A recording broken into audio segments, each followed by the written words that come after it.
Oui, salut la famille, j'espère que vous allez bien, j'espère que vous êtes en forme. Alors, comme vous l'avez constaté, nous allons faire une revue de marché en version différée et non en version live.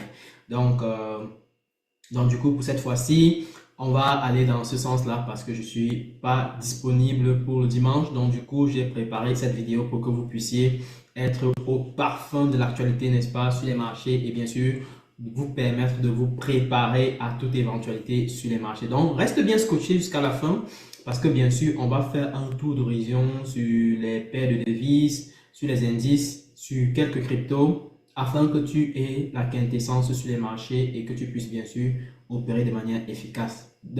Déjà, si tu aimes ce que nous faisons, prends le soin de liker la vidéo, prends le soin de partager, prends le soin de tapoter les cœurs. C'est ça qui nous encourage, c'est ça qui nous fait chaud au cœur, c'est ça qui nous donne la force de continuer. Donc, n'hésite surtout pas de le faire. Ça nous encourage fortement. Et lâche-nous un commentaire. Lâche-nous un commentaire. Dis même merci. Ça nous fait déjà plaisir.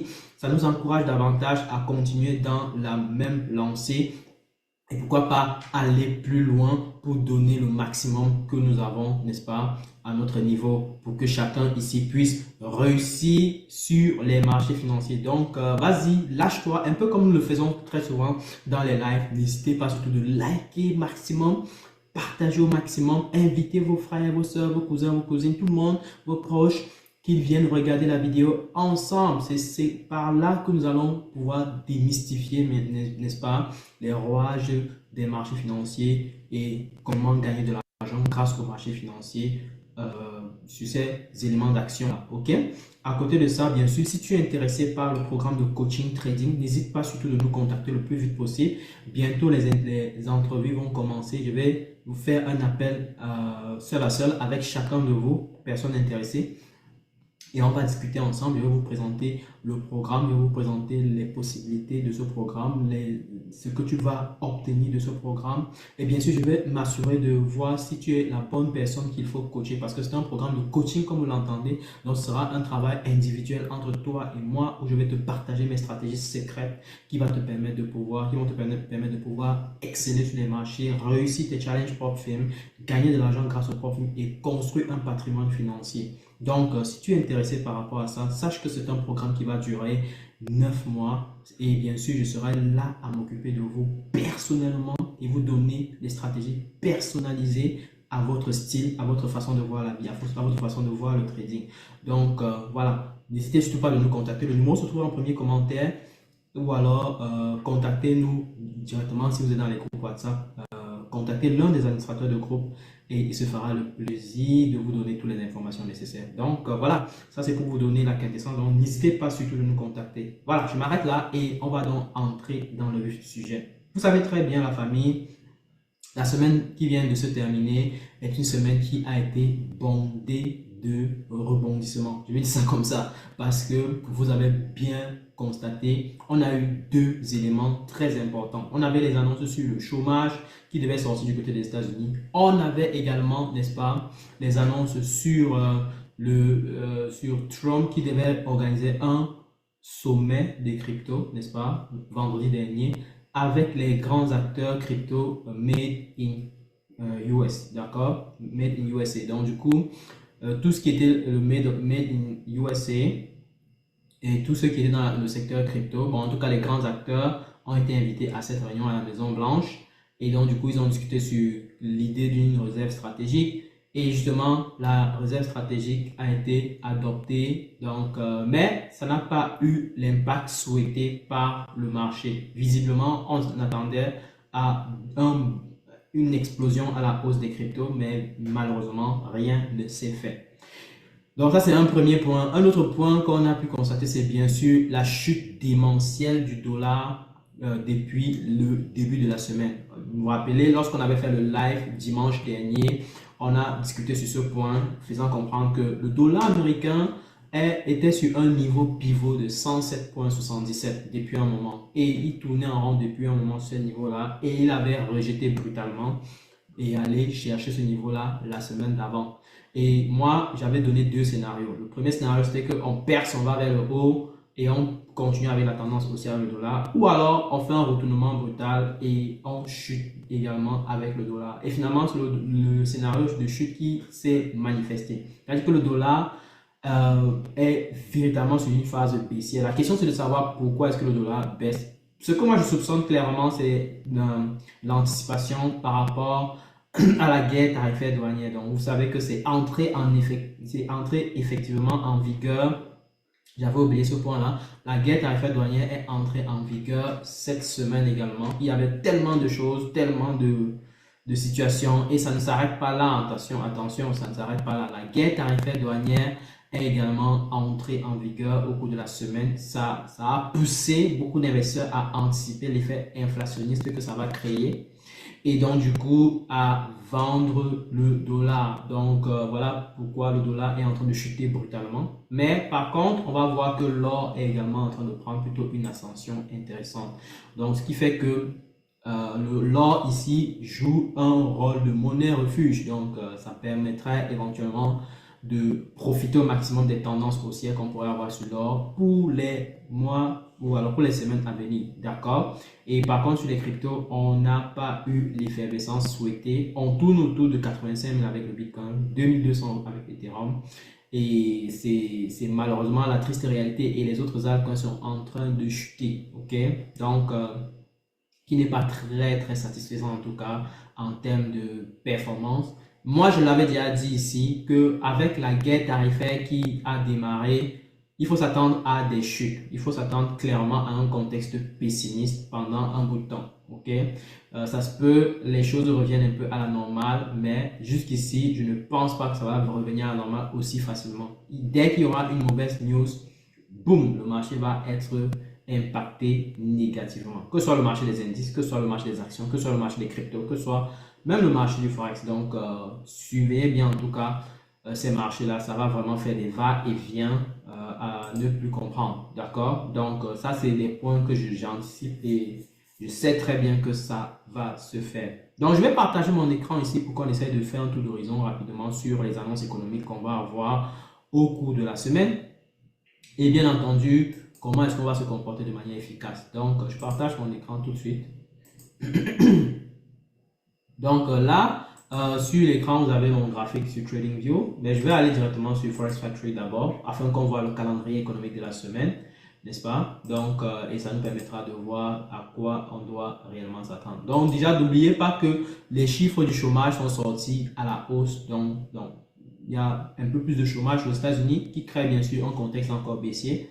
On a la crise, la guerre tarifaire douanière qui, bien entendu, crée également un contexte pessimiste, donc qui fait que le dollar chute également. Et à côté de ça, on a également l'effet réserve stratégique qui a été annoncé vendredi dernier. Donc, c'était les trois grosses news qu'on devait gérer pendant la semaine. Bon, pour cette semaine, si déjà dimanche et lundi, on a jour férié, bon c'est dimanche de toute façon, donc c'est férié forcément. Lundi, on n'a pas d'annonce, ok, on n'a pas d'annonce, comme vous pouvez le constater. À partir de mardi, on commence à avoir des annonces importantes. On commence par le dollar américain qui va, du coup des États-Unis, on va publier les postes vacants, le nombre de postes vacants de manière globale aux États-Unis.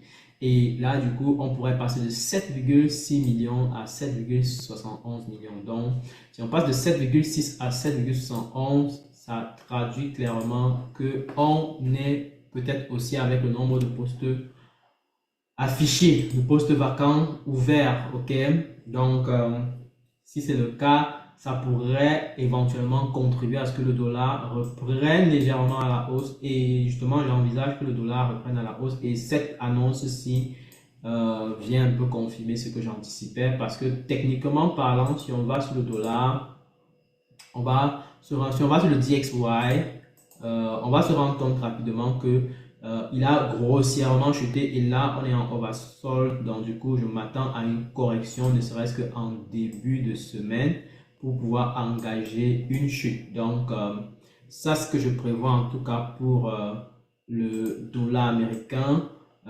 Donc, on va peut-être avoir des petites remontées lundi, mardi.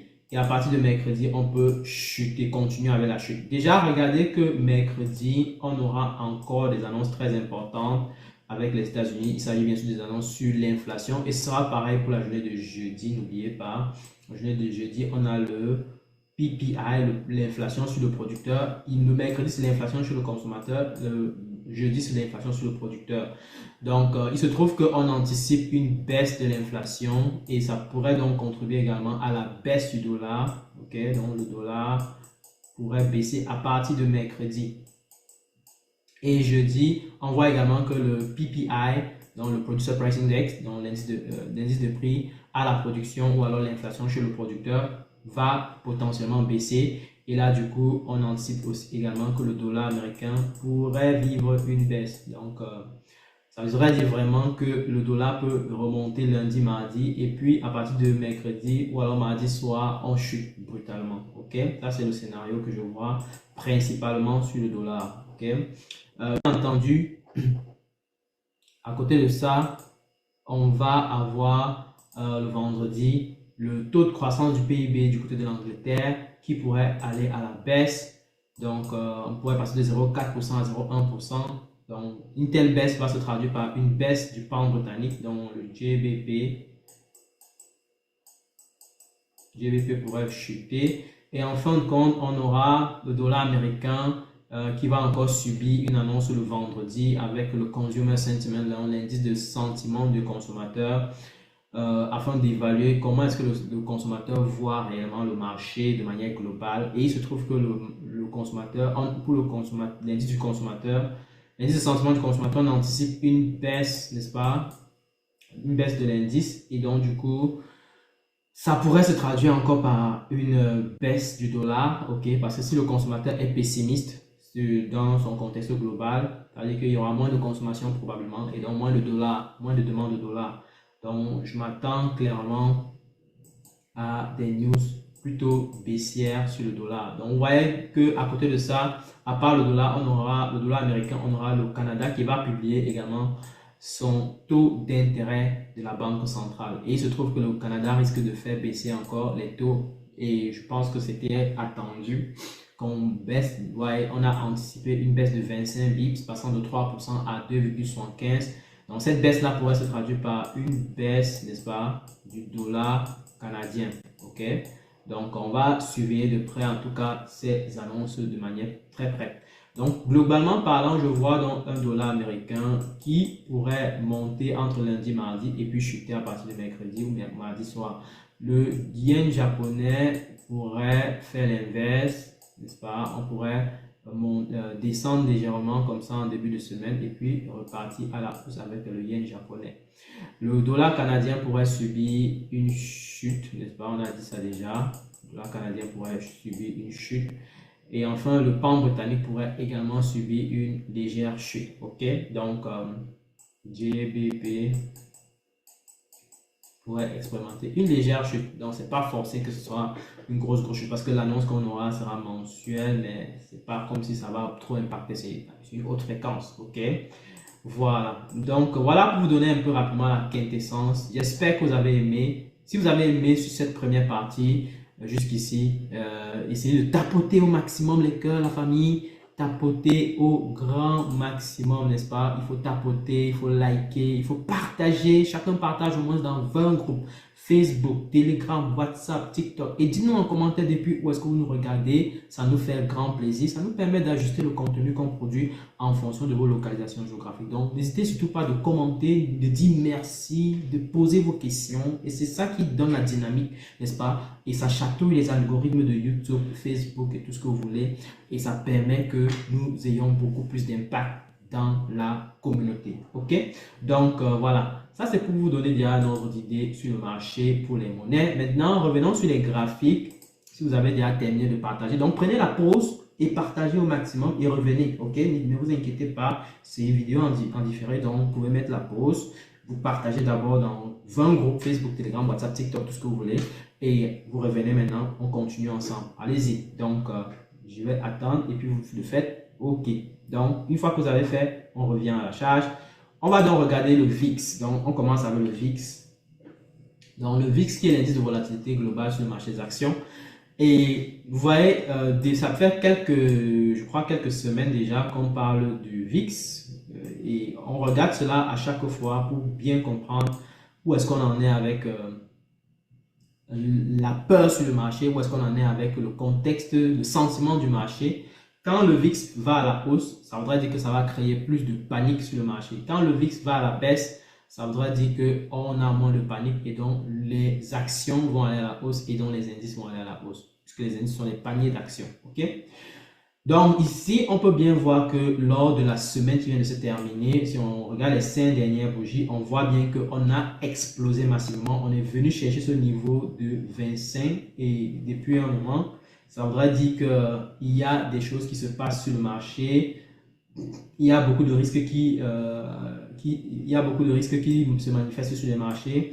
Voilà pourquoi le VIX est en train de monter. Et là, on a terminé la semaine avec un rejet brutal. Est-ce que ce rejet va finalement tenir? C'est la question qu'on se pose. Je pense quand même qu'il y a des chances que le VIX chute. D'accord? Ça voudrait dire que si le VIX chute, on peut quand même espérer une remontée sur les indices. N'oubliez pas que le Nasdaq, au cours de la semaine qui vient de se terminer, a touché les 19 900. Donc, il a chuté tellement qu'il est allé en dessous de 20 000. C'est fou, quoi. C'est vraiment fou. Alors qu'il n'y a pas très longtemps, on était à 22 000. Ça, franchement, c'est quelque chose d'hallucinant. C'est quelque chose de ouf, quoi. Quand tu vibres sur les diapasons du marché, tu comprends très clairement ce que j'essaie de raconter. Donc, je pense que il va falloir faire attention quand même parce que rien ne garantit que forcément le VIX va chuter. Mais il y a quand même une bonne pression baissière qui se manifeste, ce qui est intéressant. Donc, on va suivre quand même la pression baissière qui est en train de se manifester. Ça se peut qu'on arrive ici, on remonte. Mais déjà, en début de semaine, je vois déjà une remontée, n'est-ce pas, des indices, ce qui est intéressant. Ok, maintenant, comment est-ce qu'il faut prendre cette remontée des indices? C'est maintenant en fonction de votre stratégie beaucoup plus précise. Donc, si votre stratégie vous donne un ensemble de critères qui vous permet de saisir l'opportunité, allez-y. Si ça ne vous donne rien, n'y allez pas. OK? Donc, c'est aussi simple que ça. Donc, le VIX se prépare pour une chute qui peut prendre 2-3 jours éventuellement et peut-être un peu plus avant de remonter. Mais n'oublions pas que le contexte macro, c'est vrai, on va chuter avec l'inflation ici et par ici. Donc, ça peut contribuer concrètement à ce que les indices montent. Donc, on verra bien si les indices finalement, au cours de toute la semaine, persistent sur une tendance haussière. Et ce serait chouette, en tout cas, ça permettra de pouvoir capter pas mal de profits parce que j'ai des stratégies qui utilisent principalement les approches haussières. Donc, et bien entendu, ce serait le moment de maximiser en termes de profit. Ok?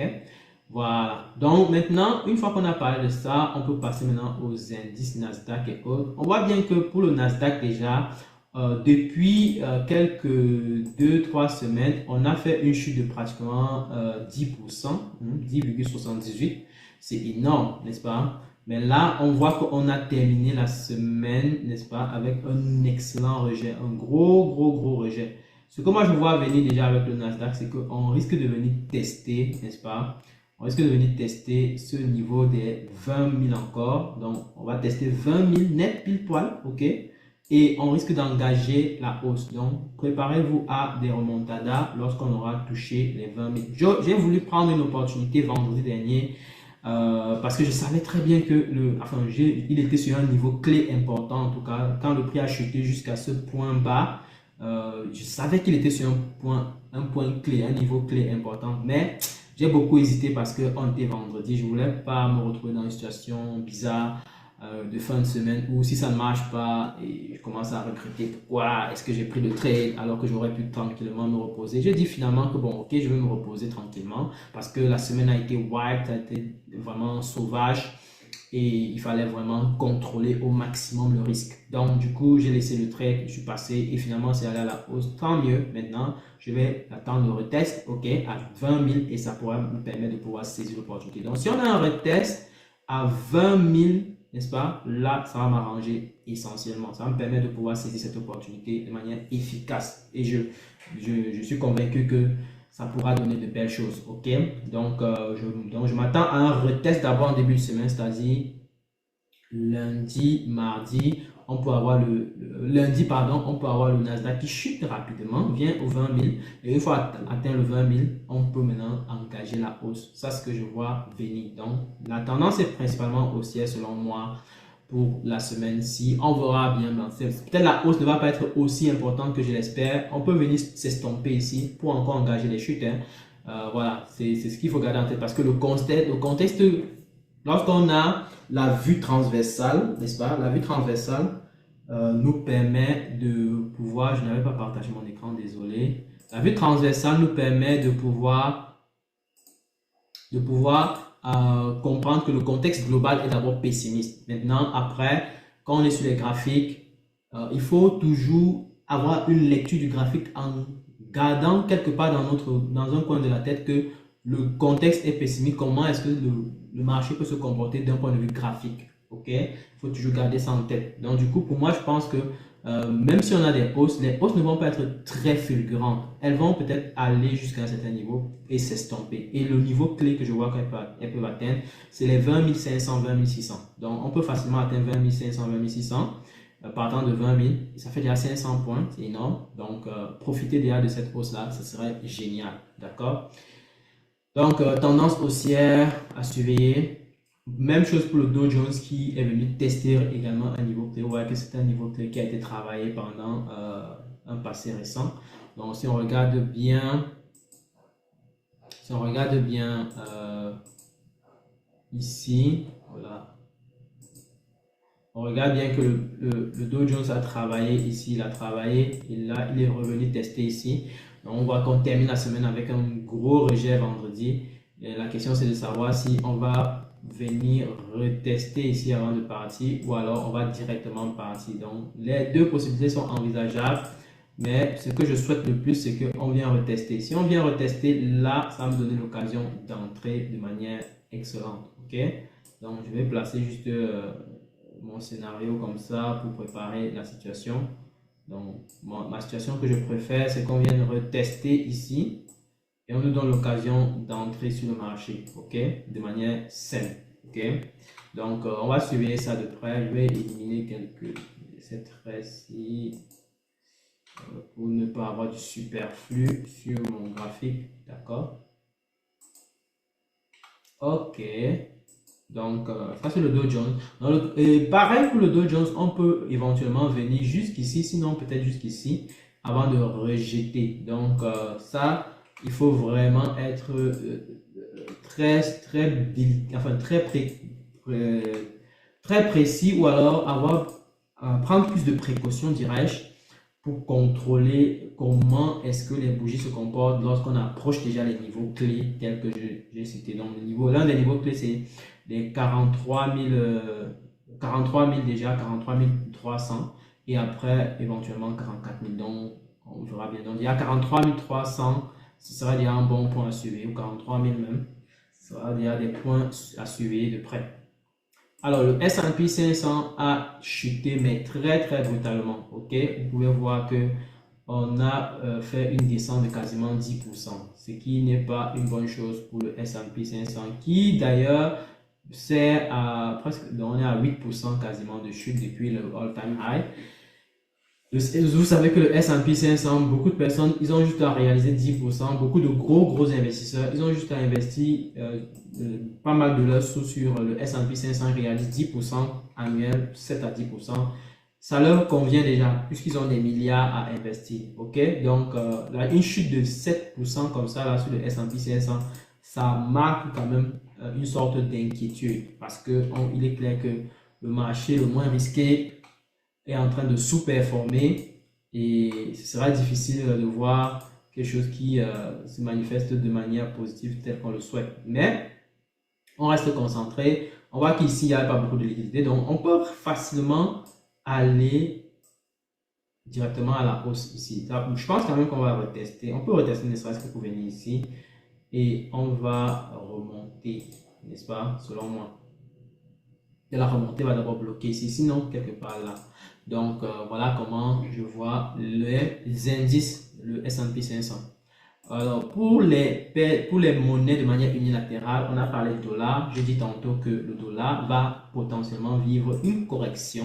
Ok, on peut peut-être corriger ici, donc sur ce niveau clé. On peut corriger sur le niveau clé ici.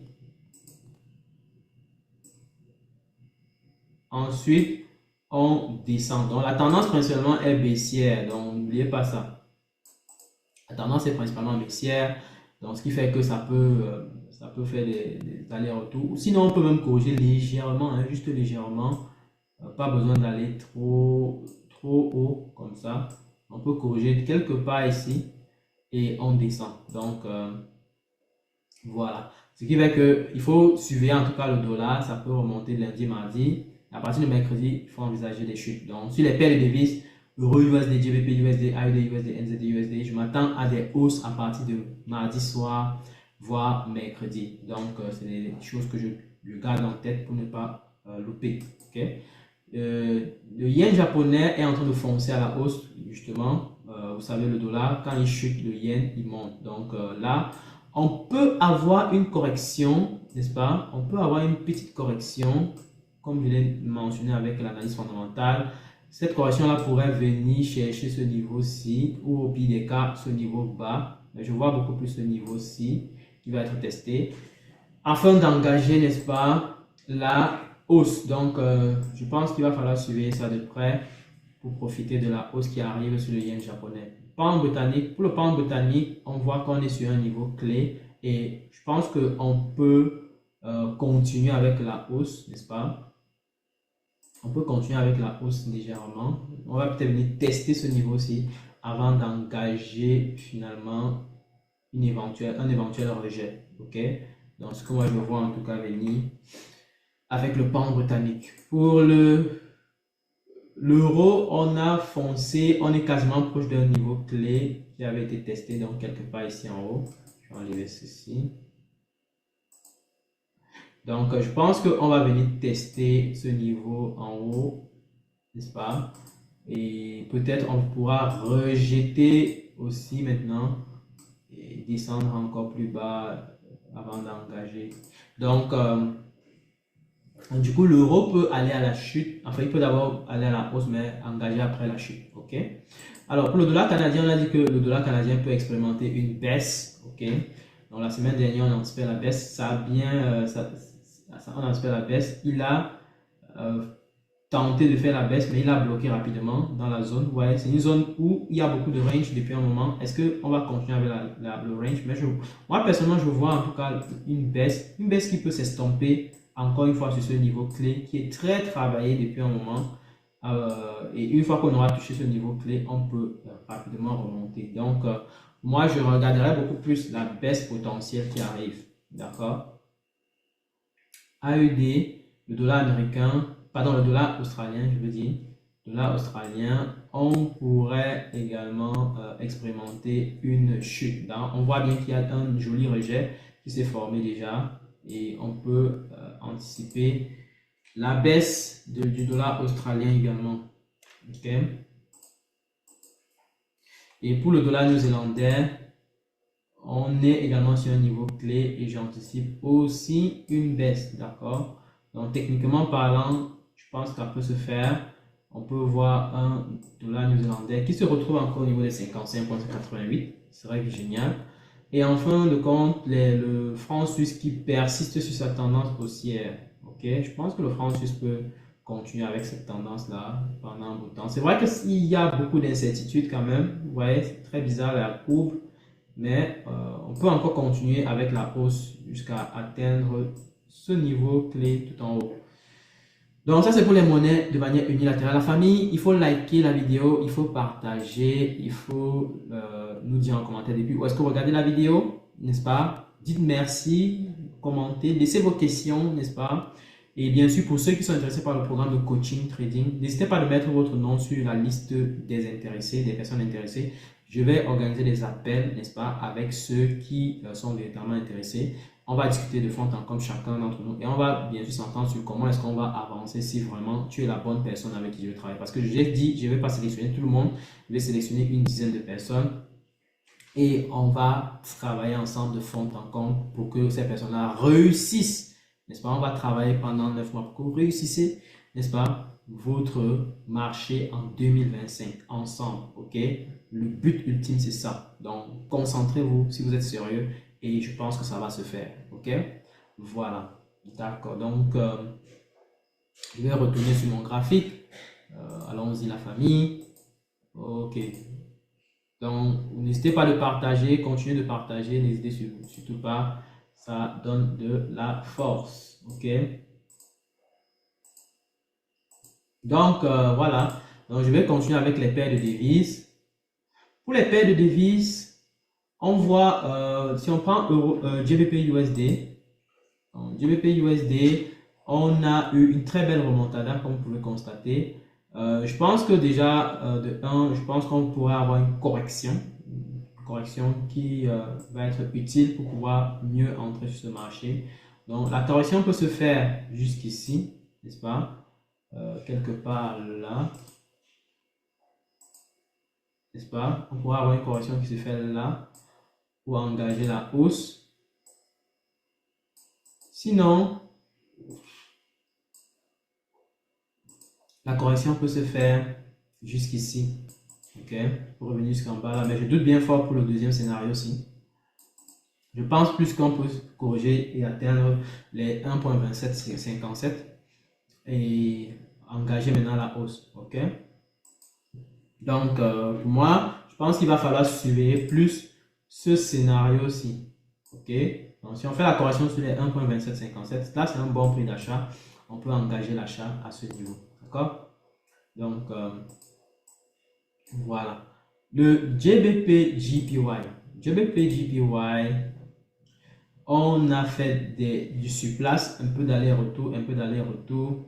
Donc, il y avait de gros rejets qui se sont formés ici depuis un bout de temps. Et là, on a percé brutalement pour aller chercher vers le haut. Et là, on n'est pas prêt de s'arrêter. Je pense qu'on va continuer avec la pression haussière là. C'est vrai que le yen japonais est haussier, ce qui pourrait contribuer à ce que le GBP/JPY pousse vers le bas, mais on peut bien voir que la force acheteuse du pound britannique est très considérable et très significative, ok, comparé à celle du yen japonais. Donc du coup, on peut encore bousculer et aller beaucoup plus haut, donc soit se retenir là, soit éventuellement aller même jusqu'ici. Donc en tout cas, le point final à atteindre, c'est là. Ok, c'est 197. Le point final à atteindre, c'est 197.11. D'accord, donc on quitte de là, quelque part ici, et on va là. Donc je m'attends à un retest. Donc le prix peut retester d'abord quelque part à 190 là. Donc si on reteste à 190, ce serait chouette. Ça permet de pouvoir mieux entrer sur le marché étant serein. Donc, on peut avoir le prix qui revient d'abord ici comme ça, boum, et puis ça nous donne le point d'entrée intéressant et puis on ramasse, ok.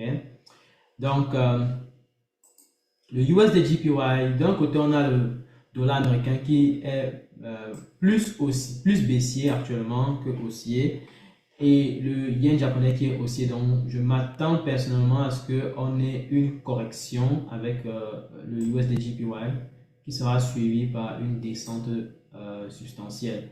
Donc là, actuellement, on est à ce niveau. Je vais placer un niveau de support résistance là, n'est-ce pas? Et on est en train de vouloir, je pense qu'on va corriger ici pour engager la baisse à 149.09, ok? Donc 149.09, on peut corriger brutalement et puis engager maintenant la continuité baissière, n'est-ce pas? NZD USD, on est presque dans un range. Le dollar américain qui est baissier, le NZD qui est aussi baissier. Donc, on va rester dans le range, un peu comme on l'a fait. On l'a un peu fait pendant la semaine dernière. Je vais peut-être aller en H4 pour voir davantage. Donc, on voit bien que le scénario n'est pas très clair. Je préfère ne pas trader de manière précipitée, quoi. On va rester dans le range, selon moi. Un range qui peut tourner quelque part dans la zone ici. Ok. dans la zone ici. On peut avoir quelque chose comme ça. Donc, on va voir en tout cas ce que ça va donner. Donc, mais déjà, je dirais que faut suivre cette possibilité-là. C'est fort probable. Pareil pour le AUD USD, je ne vais pas traîner là-dessus. On va potentiellement, on est monté en puissance. Si le dollar domine, bon, ça c'est un autre argument maintenant, c'est un autre scénario. Je vais revenir sur le NZD USD. Si le dollar domine, ça se peut qu'on vienne juste corriger ici, n'est-ce pas?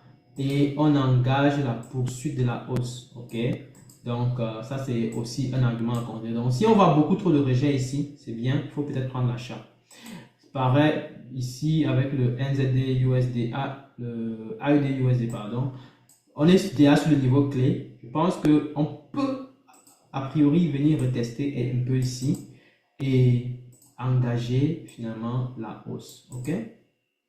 GBP NZD, on est proche d'un niveau clé. Le pound britannique qui est haussier, le NZD qui est baissier. Donc ça voudrait dire qu'il y a des chances qu'on continue la hausse.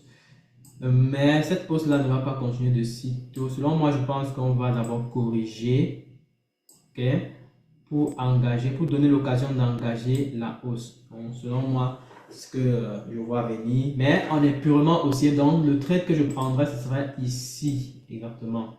Ok. Donc, si on arrive là-bas et on fait de très bons signaux haussiers, signaux de pression haussiers, là, ça peut donner un bon signal pour pouvoir entrer sur le marché. Alors, GBP AUD a également foncé à la hausse après une belle correction. Et on anticipe que on pourrait aller à la hausse, mais on voit bien qu'il y a une sorte de divergence ici. Donc, qui dit divergence, ça voudrait dire qu'on va chuter. Ok, donc pour moi, je vois un GBP AUD qui va chuter et qui peut chuter pour arriver jusqu'ici. Donc, une opportunité à la vente éventuellement sur le GBP AUD et éventuellement ce sera pareil ici. Vous voyez, on a une sorte de divergence. Le prix qui fait ça alors qu'on descend déjà. Donc, du coup, je pense qu'on va d'abord chuter, ce qui peut déjà prendre une belle vente ici. Hein. La vente ici peut être claire et propre.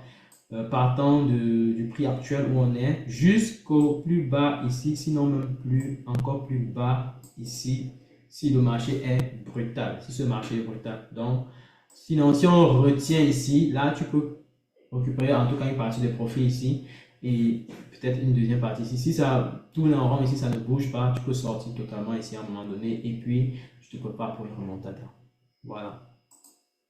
USD CHF, on est en train de poursuivre vers la baisse pour une grosse tendance baissière. Le dollar d'un côté est baissier, le CHF de l'autre côté est haussier. Donc la tendance baissière forte est présente. Bon, déjà je pense qu'on va avoir une petite correction quand même parce que là on est beaucoup descendu. Donc je m'attends à une correction quelque part là, n'est-ce pas? Et on pourra donc engager, la baisse. Donc engager la baisse éventuellement d'ici mercredi. Donc c'est des petites choses qu'il faut envisager. En tout cas, on pourra vivre une bonne période de baisse encore avec le USD CHF d'ici mardi soir, mercredi matin. Ok, GBP CHF est déjà sur un niveau clé. On a chuté brutalement. On est venu tenter le niveau clé qui a été testé il n'y a pas longtemps, il y a quelques jours seulement. Et on sait que d'un côté, le pound britannique est en train d'aller à la hausse, le CHF également est en train d'aller à la hausse, qui veut dire que les deux paires de devises sont un peu créent une sorte d'ambiguïté. Donc, on risque d'avoir un range ici. Donc, pour moi, je vais un peu rester sur cette base de range. Je ne vais pas forcer quoi que ce soit. On va aller sur la base du range dans la zone ci. Ok. Et enfin, EUROCAD. EUROCAD est en train de bondir à la hausse, mais de manière incompréhensible. Ok, on a d'un côté l'euro qui est en train de bondir à la hausse, de l'autre côté le CAC qui fonce à la baisse brutalement. Et là, du coup, on est en train d'engager comme une sorte de divergence. Ce qui veut dire que le prix sur l'euro CAC risque de chuter fort au cours de cette semaine qui démarre. Donc, le prix qui est actuellement là peut brutalement chuter pour se retrouver ici. Vous voyez qu'il y a un niveau clé ici dans la zone bleue. Donc, ça voudrait dire que la chute qui peut venir là vient chercher la liquidité à ce niveau-là. Et là, ça permettra bien sûr de pouvoir profiter au maximum de toute la descente qu'on peut avoir. Donc pour Eurocard, je serais beaucoup plus baissier que haussier. En tout cas pour le moment, parce que beaucoup de signaux sont en train de s'aligner pour une baisse. Alors pour le gold, on est en train de faire un range depuis un moment, mais vous voyez que ce range là n'est rien d'autre que la formation d'un drapeau ascendant, ok, une configuration en drapeau ascendant. Donc, vous voyez par exemple, on est parti d'une hausse, n'est-ce pas? On est parti d'une hausse, on a fait un range, vous pouvez voir ça ici. On a fait un range ici, d'accord? Donc le range a été formé là, et donc du coup quand je vois ça, je sais qu'il y a au moins 60% de chances qu'on bouscule pour aller continuer la hausse. Et là, on est quasiment au niveau plus bas possible, au niveau des plus bas possibles avec le gold. Donc, je pense qu'il y a plus de chances qu'on perce. Mais si on perce, on va aller chercher éventuellement à 2960, pas plus loin que ça, parce que je pense qu'il va rejeter au niveau de ce niveau, qui est un niveau très très pertinent. Donc, je mets ça ici comme ça, pour que vous sachiez que ça existe. Ok. Donc, quand on va percer, donc le bon prix d'achat, c'est là où on est actuellement. Peut-être on peut avoir un petit retest légèrement plus bas à 2898, mais 2900, c'est le bon prix d'achat ici. Donc, tu achètes à 2900 pour cibler 2963 ou 2960 pour faire simple. Donc, ça permettra de capter, n'est-ce pas, toute la remontada qu'on peut avoir avec le gold d'ici peu. Donc, pour moi, la tendance est principalement haussière sur le gold. Il n'y a pas de demi-mesure. On ne cherche pas de midi à 14 heures sur la tendance. Elle est purement fondamentale et elle est haussière. OK? Et en fin de compte, on a les cryptos. Les cryptos sont vraiment dans un sale état. Comme vous pouvez le constater, le Bitcoin est en train de naviguer autour des 85 000, 86 000, 87 000 même. Et personnellement, je suis un peu plus pessimiste que optimiste sur les cryptos de manière globale parce que le contexte actuel ne donne aucune faveur aux crypto-monnaies. Beaucoup attendent que la dominance du Bitcoin monte. En fait, la question qu'il faut se poser, c'est de savoir qu'est-ce qui peut engager le fait que la dominance du Bitcoin chute? Parce que si on regarde la dominance du Bitcoin actuellement, il n'a aucun intérêt, BTC Dominance, ok? Il n'a aucun intérêt à aller à la baisse, pour le moment en tout cas. Pourquoi? Parce que dans le sentiment du marché, juste sur le Bitcoin, les gens n'estiment pas que le Bitcoin a atteint son plein potentiel. Il faut garder bien ça en tête. Tant que les investisseurs long terme ont cette appréhension-là, que le Bitcoin n'a pas encore atteint son plein potentiel pour ce bull run, sachez que la dominance du Bitcoin va rester très forte. Ça, c'est clair. Jusqu'au moment où les gens commencent à sentir que non, acheter le Bitcoin à ce prix, c'est exagéré, c'est trop cher. Quand les gens vont commencer à avoir cette sensation-là, ok, sur le marché, c'est là que, n'est-ce pas, la alt season va réellement commencer. Donc, pour moi, jusqu'ici, il n'y a rien à dire. Le Bitcoin peut encore aller brutalement à la hausse en termes de dominance. Il y a toutes les chances possibles. Ok? Et si la dominance du Bitcoin va à la hausse pendant ces temps-ci, forcément, on n'a pas d'altcoin season. Il faut le dire. On n'aura pas d'altcoin season, en tout cas jusqu'ici. Donc, pour moi, il faut clairement attendre de voir sur le marché beaucoup de personnes commencer à ressentir que le prix du Bitcoin est assez élevé. Pour moi, un assez élevé ici, c'est le 150 000. Quand le Bitcoin va atteindre le 150 000 $, les gens vont commencer à se questionner sur l'intérêt d'acheter le Bitcoin aussi cher parce qu'ils vont espérer que le prix chute d'abord pour pouvoir se faire des plus-values, pour pouvoir mieux acheter. Ok? Donc, actuellement, on tourne à 85 000.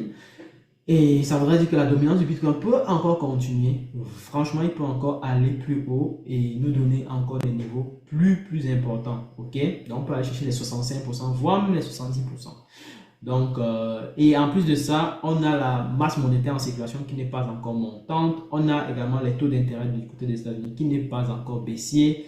Tout ça combiné démontre à suffisance qu'on a trop d'arguments qui démontrent à suffisance que on peut attendre encore assez longtemps avant d'avoir une éventuelle alt season. Ok, donc actuellement on est à 85 000 avec le Bitcoin, comme je vous ai dit, 85 800, et je pense qu'on peut facilement venir retester les 80 000, voire même les 62, entre 75 et 72 000. Donc on va vraiment tourner autour de là, entre 75 et 72 000, ce qui fait que on peut chuter encore brutalement ici, n'est-ce pas? On peut chuter brutalement pour se retrouver quelque part ici, sinon quelque part là.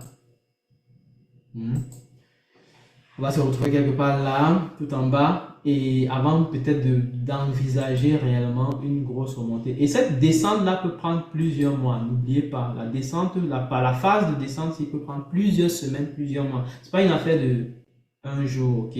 Ça peut se faire en un jour aussi, mais de base, quand on regarde les statistiques, c'est plusieurs jours, voire plusieurs semaines éventuellement, ok? Donc, pour moi, le Bitcoin a toutes ses chances pour pouvoir d'abord chuter, stabiliser. Donc, on va faire comme une descente là. Hop, on va peut-être stabiliser ici. Après, on va encore chuter. On va stabiliser maintenant avant de remonter. Donc, ce que moi je vois en tout cas venir avec le Bitcoin, on va suivre ça de près de toute façon. On est à 85 900 et je pense que selon le contexte qui va se produire, les investisseurs vont réagir de manière adéquate. Ethereum également est très proche d'un chiffre rond, très rond, 2000 $. On est à 2213 environ, donc on est très proche de ces 2000 $. Ethereum, franchement, s'il atteint les 2000 $, je pense que il peut tenir, mais peut-être pas pour très longtemps encore, parce que si on atteint les 2000 $ et on est encore dans un contexte où le marché est globalement pessimiste, il y a de fortes chances que Ethereum tourne encore en rond, c'est-à-dire il va peut-être chuter, comme on le dit là, il va chuter, hop, il va rester ici, il va tourner en rond, il va un peu monter, après il va encore chuter pour aller vers les 1700, 1600, tourner en rond et à un moment donné remonter. Donc, ce que moi je vois en tout cas venir pour Ethereum, donc il va falloir suivre de manière vigilante, n'est-ce pas, Ethereum, ok? Donc, Solana, c'est un peu pareil, ouais, c'était une vraie grosse manipulation qui s'est passée ici avec l'annonce de la réserve stratégique sur Solana, XRP, Cardano et Bitcoin, Ethereum. Donc, on a eu un vrai repos ici là. Donc, on voit bien que c'est monté, boum, papandom, boum. Donc, c'est venu ramasser toutes les personnes qui étaient dans le FOMO ici. Donc, toutes les personnes qui ont joué au FOMO, ils achetaient brutalement dans la zone-ci. Ils se sont fait ramasser, mais affreusement, quoi. Affreusement, parce que la journée qui suivait était démentielle. Elle était terrible, quoi.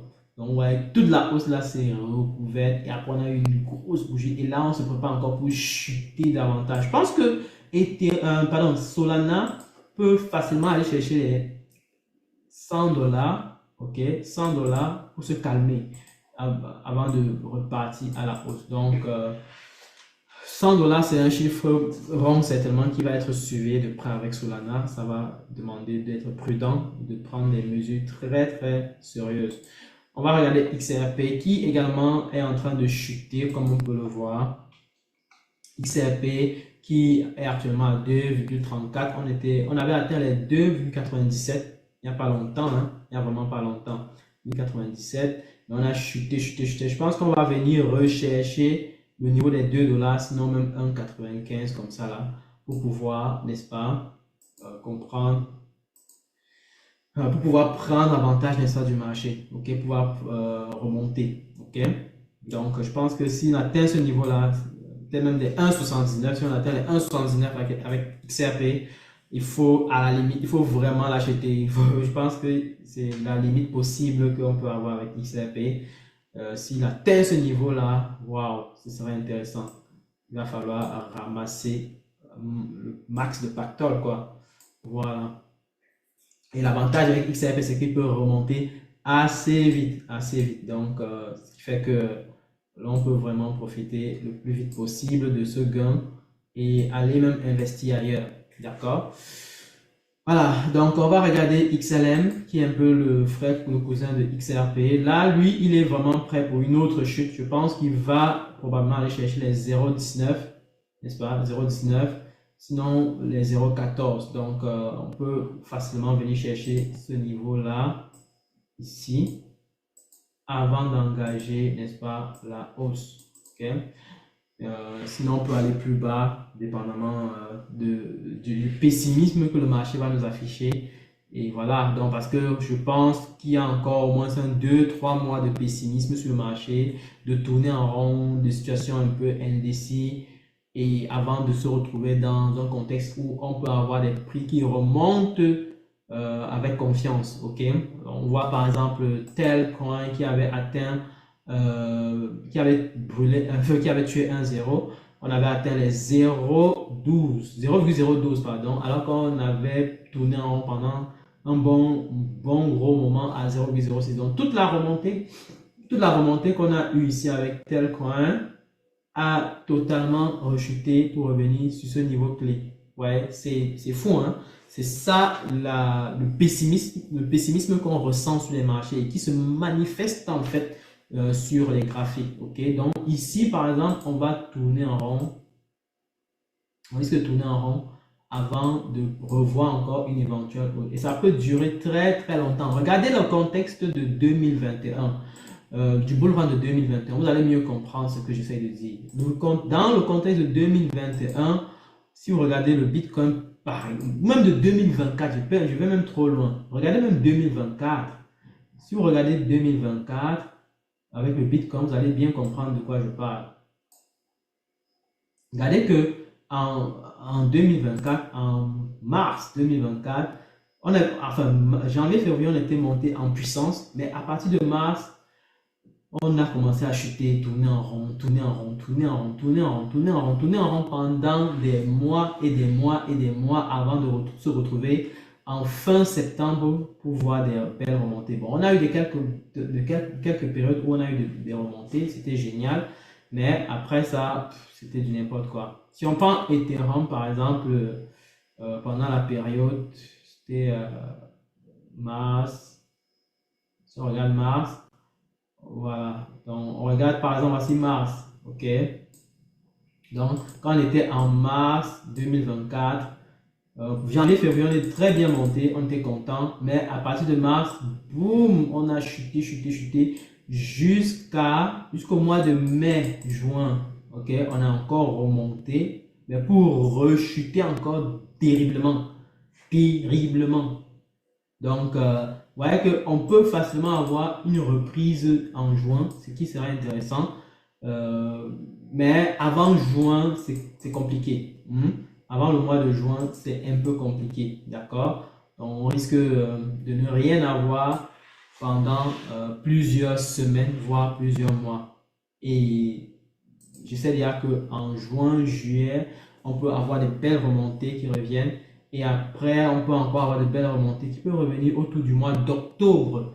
Donc, ça, c'est les cryptos. C'est un peu comme un effet saisonnier que j'ai comme l'impression est en train de se manifester sur le marché depuis un bout de temps. Donc, si on regarde rapidement en 2023, essayons de regarder ça rapidement. En 2023, on voit janvier. Bon, ouais, par exemple, voici de décembre à janvier et puis février. Je pense que ça, c'est mars. Donc, on va checker rapidement. Voilà, 13 avril, c'est ici. Donc, 13 avril, donc, on n'a pas chuté brutalement en mars. Bon, là, on était le 10 mars. On est encore un peu monté. Mais à partir d'avril, on a chuté. On a tenté de remonter en juin encore. Vous voyez, encore l'effet juin. En juin, début juin, on remonte encore rapidement. Et à partir de juillet, août, septembre, on chute encore. Et on revient en octobre pour la remontada finale de l'année.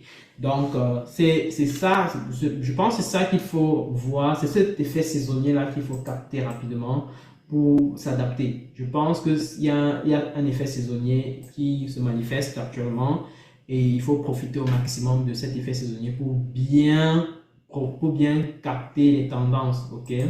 Donc ça veut dire quoi? Ça veut dire que mars, on peut avoir des chutes jusqu'en fin mai et à partir de début juin, on a une petite remontée du mois. Après, fin juin, on rechute brutalement pour aller jusqu'en septembre.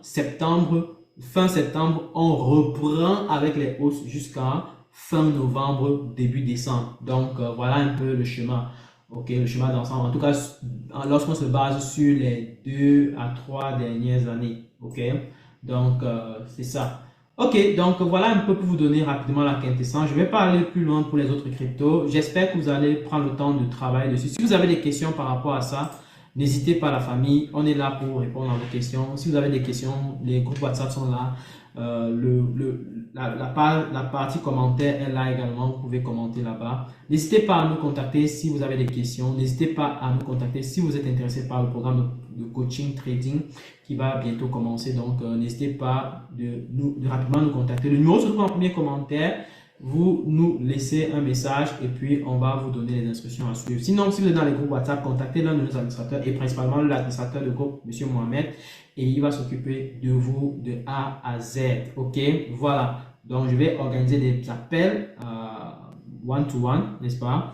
On va discuter ensemble. Je vais voir quel est votre profil. Est-ce que vous êtes la bonne personne qualifiée pour suivre ce coaching? Et aussi, je vais vous donner les détails de comment est-ce que les choses vont se faire. Donc, ça vous permettra de pouvoir réellement prendre avantage du marché et profiter au maximum de tout ce qui est offert ici grâce au marché. La famille, aujourd'hui, nous avons de belles choses à faire. On a tout sur le marché pour pouvoir réussir. Donc, on doit vraiment se concentrer à travailler fort. Donc, du coup, restez bien scotché pour ne pas rater les news économiques, les annonces économiques et même les stratégies que je partage sur la chaîne YouTube. Je n'oublie pas, abonnez-vous sur la page YouTube AfroForex ou alors sur la page Facebook, donc je vais partager rapidement pour que vous voyez. Donc, la page YouTube AfroForex, c'est là, ok. La page Facebook AfroForex, elle n'est pas loin d'ici, donc elle est là également. Donc, vous allez voir, voilà, la page Facebook AfroForex, elle est là. Ça vous permet également de savoir, ok, voici où est-ce que je dois me trouver à chaque fois qu'il y a des annonces. Et n'oubliez pas qu'on sort chaque jour à partir de 19h GMT, 19h, 20h GMT, une vidéo de 5 minutes pour vous faire l'actualité marché et pour que vous puissiez vous préparer pour la journée suivante. Donc, voilà, ne manquez surtout pas tout ça. Ça vous permet d'être à chaud sur les marchés et de pouvoir vous préparer à toute éventualité. Donc, je vais vous remercier sur ce point et on va dire encore, passez une très belle journée, une très bonne fin de semaine et on se dit à très bientôt pour une prochaine vidéo. Ciao.